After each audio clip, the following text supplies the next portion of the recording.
today. Let me introduce you to Alanis Viera. Alanis was the setter at UM. She was a stud player. I'm going to tell you the thing she's not going to tell you. She was a great player and a setter, and her dad, to me, is the best setter coach in the nation. And they happen to be Puerto Rican, which I enjoy a lot.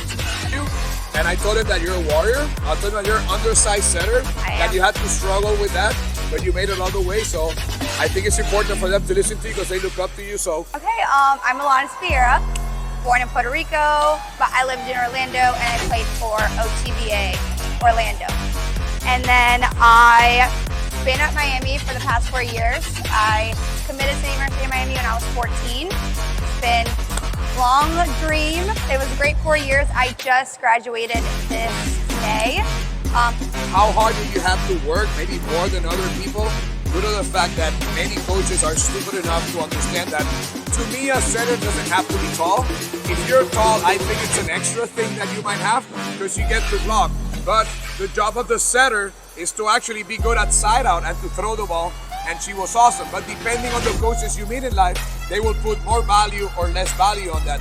So how much harder was it for you being an undersized player? Yeah, I think I definitely had to work 10 times harder than any of those taller players, you would say. My biggest thing was always like, size never mattered, but for me, what like made me different from others would be like how consistent I was. And consistency is more on our side of the court. It had nothing to do with how big I was.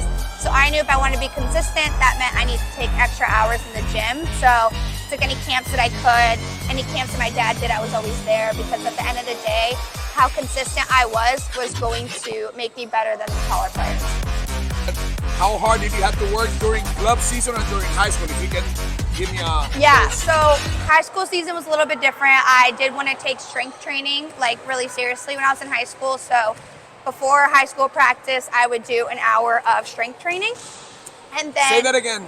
An hour of strength training. When? Before what? Before practice. There you go. Yes, in high school I would do that. And then before my high school practice, I'd come to school and I would do probably like 30 to like an hour of kind of like the setter training. And then I would go into my high school training. And that was kind of like what I would do for the fall. We would do the games, the setter academy before. So I love connecting with my team in practice, but I think having that solo time where you're just like worried about the techniques as a setter is really important. So we'd always do setter academy an hour before practice.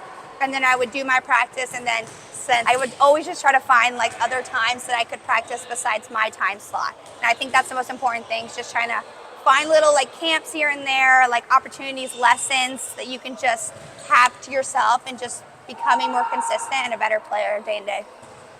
Volleyball was my life. Volleyball was my weekend. I didn't get to go to my senior prom because I went to nationals. Like, it's a lot of those things that I was like, man, I miss a lot of high school things and like social life to be where I am today. And I look back and like, that's one thing I wouldn't change. It's like, if I didn't sacrifice that social life, I wouldn't be where I am today. So I think that's the biggest thing, is like kind of choosing what your priority is. So things to tell you, if you want to be good at something, obsessed is a really good word. Some people see it as a bad word. It's a good word. Whatever you're into, if you don't put in the hours, you don't put in the effort, then you shouldn't expect any results. Yes or no? You're like, congrats, you committed to Miami, you're going as libero, right? And I was like, no, like I'm committed as a setter, and that was something that a lot of people doubted. Like, just always assumed, like, there's just no way she's going as a setter. So it's something that I had to fight with, and just like kind of repeating myself, and all the time having to tell people, it's like, no, I'm going as a setter. So. Hold on, you go. I wouldn't say there's like a time period.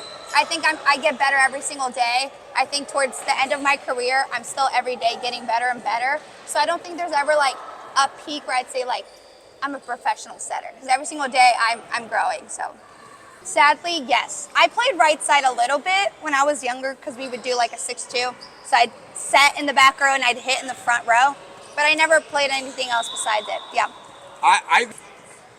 I've actually always wanted to play libero, but I never did. But that would be like my like alter ego second position if I was able to. And that means to me that she's the ultimate team player, that she cares about the team, and whatever she does in life, she's gonna do well, because she's a person that knows how to deal with other people. That is why she made it all the way there with this size. Ladies, please clap and tell her thank you.